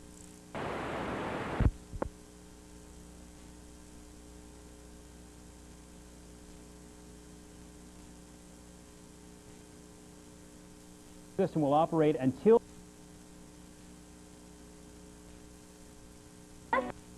system will shut down. Any trains that are in service at that schools, at community centers, all throughout the area, bring a blanket, some food, and water, because that's something that certainly you want to make certain that your time there can be as comfortable as possible. I want to bring in my colleague, Gary Armstrong, who's been here much longer than I have, to ask Gary, what is it like for you right now? I just got here, and when I arrived, because dishes start to shake and you lose your point-to-point contact, and ultimately it means we don't squeeze into that little 21-inch set of yours at home.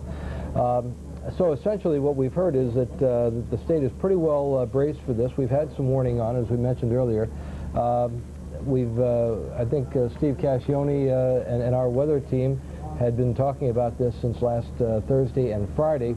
And one of the things that struck me about this, John, was that the weather people really seemed to be fairly certain this time around the path, and that it wasn't going to veer much. And the way Tim Kelly was describing it today, this other hurricanes had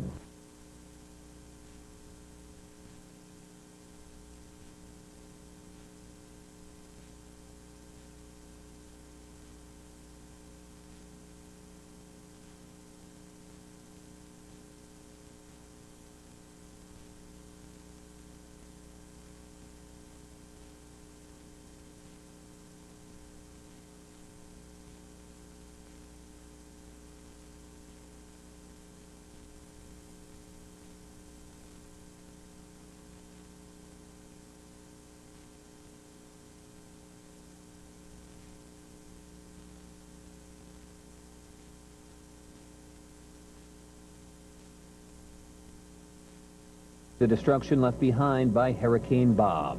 From the air, what you get is literally a bird's eye view of the damage brought by Hurricane Bob. The major casualty we found, boats battered up against the shoreline. The boats lining this New Bedford street only look like toys, but they are full-sized vessels tossed about like playthings by the big storm with the little name. The timber in this dock is the real thing, too. Easily snapped into pieces resembling twigs by towering waves. Like seawalls throughout southern New England, this one in Little Compton provided little protection. I don't think I would have wanted this, man. Although you can't see it now, plywood once covered the windows here on Narragansett's Coast Guard House restaurant, but now the plywood is gone. So are the windows, and so are the walls. Just up the shoreline, a look at Narragansett Town Beach, whose beauty has prompted recent fights over beach access rights. Bob was determined to come here yesterday, and he left behind his destructive imprint.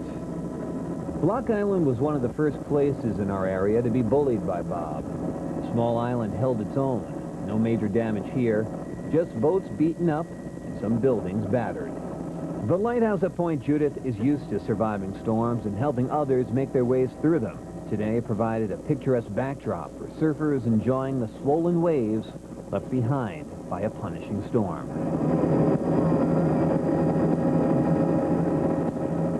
Logan Crawford, Channel 12 Eyewitness News.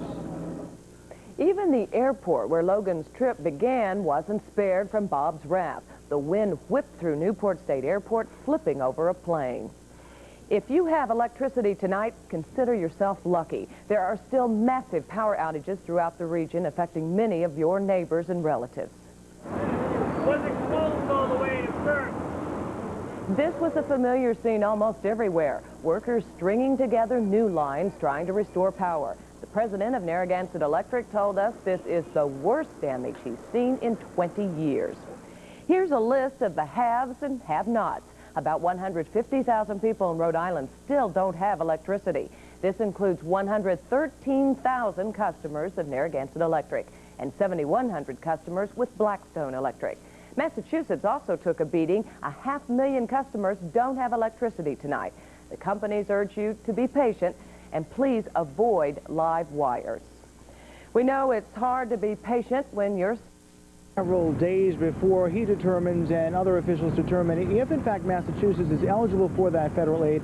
Meantime, Cal Electric says it's working hard to restore power. They say that they're putting people back online at a rate of about 1,000 homes an hour, but they admit that in some areas it may be several days before electricity is restored. Devastating picture there, Paul. Thank you very much. And Cape Cod was also slammed hard by Hurricane Bob, where hundreds of boats are washed ashore.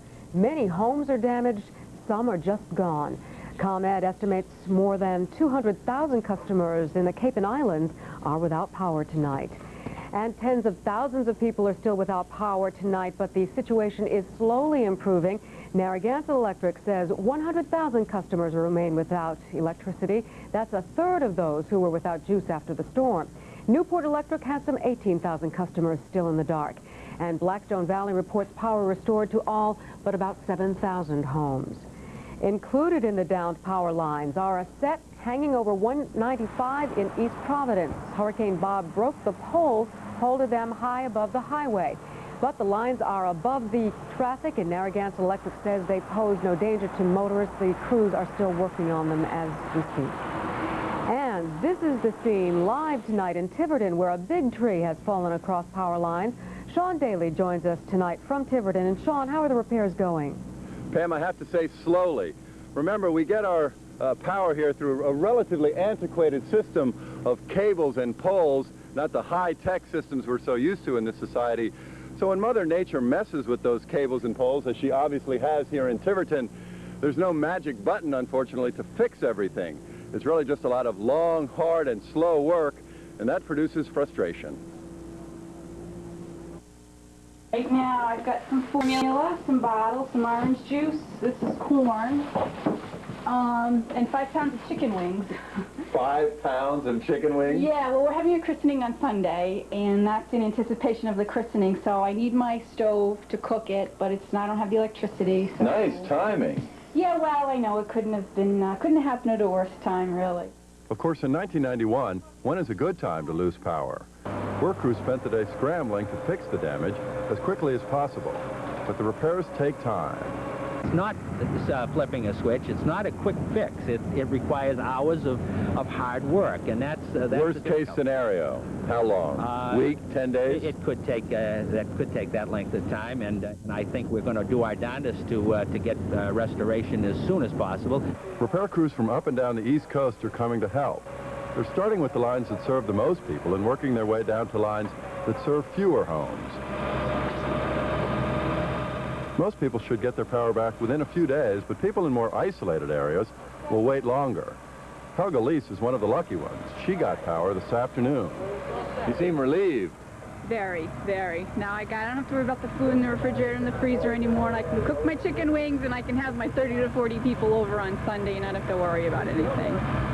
So. There is a God. Yes, there is, definitely. It's fun. That's the best part of it, when someone's smiling. You know, the kids are jumping up and down. But they're not all smiling today. Not at all. You're catching grief? A lot. You know. Talk to me. Not many people have gone by and thrown me the bird yet, but that does happen. Didn't me? We should point out that the electric company promises that they don't play favorites when it comes to deciding which communities get attention first. They say all communities are getting attention immediately, and that the same rule of thumb applies everywhere. That is, the big lines get fixed first, and the smaller lines after that. All right, Sean, we should probably point out in all fairness, one reason they don't want to commit themselves to a timetable is they got in trouble 5 years ago when they did that, right? Yes, they did, and they say things are better now, a few improvements, but still very slow. Okay. All right. Keep those gestures to yourself. And lots more still ahead. Sure, lots more tonight as our coverage continues of Hurricane Bob the day after. And we're going to check in Newport, where the big hang-up is phones. And throughout the newscast, we'll be showing you some of the dramatic scenes today from around southern New England. In Jamestown, Bob tossed boats on the beach like a careless child. One of them christened Patience. The owner is going to need it.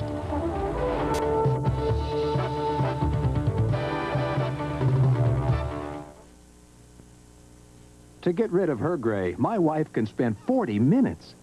But I discovered the 5-minute hair coloring. The revolutionary discovery called Just for Men, from the leader in men's hair coloring. Simply apply Just for Men, and in 5 minutes, shampoo out. Gray is blended away. The look of my natural color is back in 5 minutes. That was me, and it won't fade or wash out.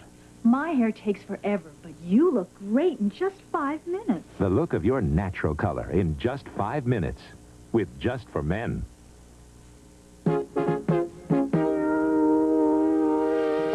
If you have what it takes, East Coast Aerotech can train you for a secure, well-paying career in aircraft maintenance. The instructors are good. They're very good. They explain themselves very, very well. They'll take extra time if you need it. You'll get hands-on experience at one of the nation's leading aircraft maintenance schools. I would say they were exceptional. Call East Coast Aerotech at 1-800-292-ECAT for an appointment to tour our facility. 1-800-292-ECAT. For a limited time, the answer is... Yes, definitely yes. Because it's Hyundai. Yes, Hyundai clearance time. With big rebates on every new XL in stock. Can I use the rebate for my down payment? Yes, ma'am. Take my trade-in, too? Yes, sir. How about a bumper-to-bumper warranty? Oh, yes. And a free VCR. No way. What about the price? Who could say no to this? XL is reliable, economical, and under $6,000. Take a test drive at your Hyundai dealer now. It's Hyundai clearance time. So is it a smart time to buy? Yes. The important message of this commercial is that no one offers you more fresh meat, fish, and vegetables that are great on the grill than Stop and Shop. The rest of this commercial is just pure sizzle.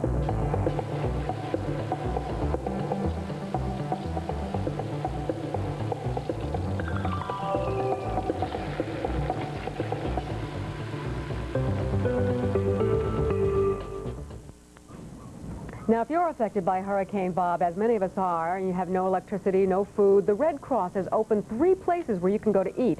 They are Smithfield Housing Authority at 7 Church Street.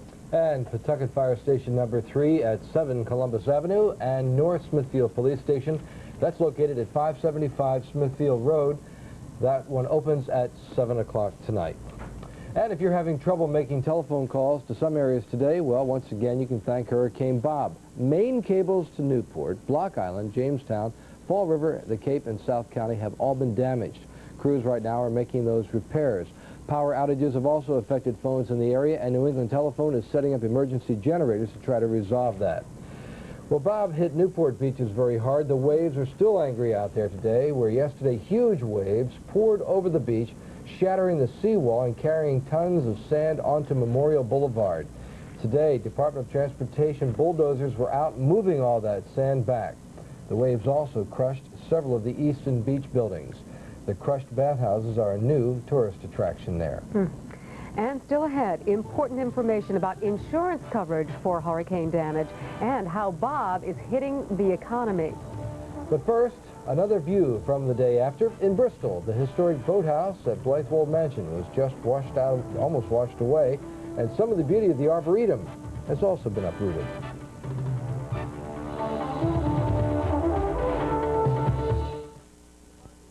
Shop the G-Fox one-day sale Thursday, 8 a.m. to 11 p.m. for the best savings of the season. Just in time for back to school, save 20 to 50% throughout the store. The G-Fox one-day sale Thursday. Sometimes I feel like I'm being pulled in a dozen directions at once. Stress, poor diet, irregularity. Then I read about fiber therapy with new Metamucil wafers. They taste like cookies. So while the kids have their milk and cookies, I have my fiber. New Metamucil fiber wafers. Just 2 little wafers have as much soluble fiber as this bowl full of apples. Extra fiber you may need to stay regular. I still can't slow down, but at least now I can keep up. New Metamucil fiber wafers. Fiber therapy for busy people. I'm ready for a new car, but I'm waiting for the best deal. It's Toyota clearance time, and you can make your best deal ever on a new 91 Toyota. I'd love a new Toyota, but we don't have a lot to spend. Don't worry, we've got 11 models priced under $10,000. And since the 92s are on the way, your deal could be even better. It's Toyota clearance time. But hurry, it's Toyota clearance time. Every Toyota's priced to sell now. For real value, it's the best deal going. For 5 years, I've operated this Firestone shop with one goal in mind, to keep the customers coming back. To help our customers save gas, we air their tires when we do a complete oil change. And yes, we sell Firestone and Bridgestone tires. We mount them free, fix your flats for free, and rotate them for free. And one more thing, we've never done anything for any customer without authorization. I'm John Alexander, and I want you to keep coming back.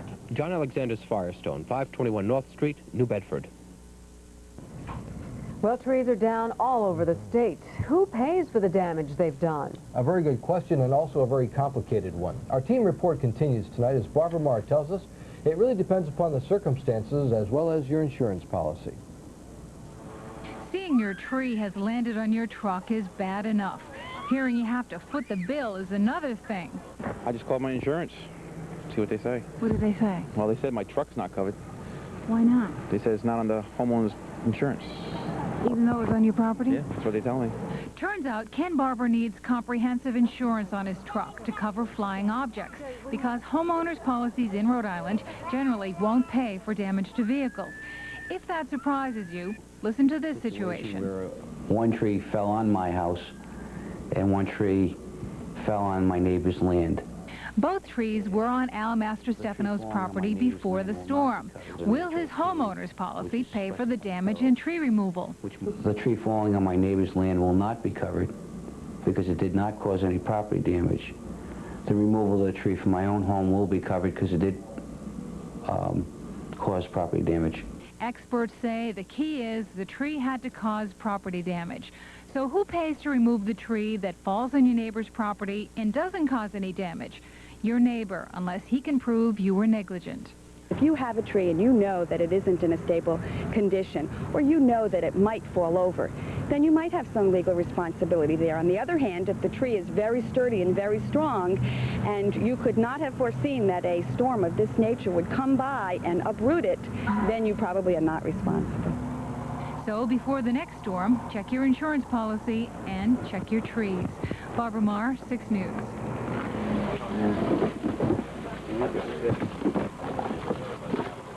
This is Tom Briety. Perishable food is one of Hurricane Bob's casualties. They pulled it off shelves today at Ryan's Market in Wickford, throwing some out, storing the rest in a refrigerated truck, and thinking positive.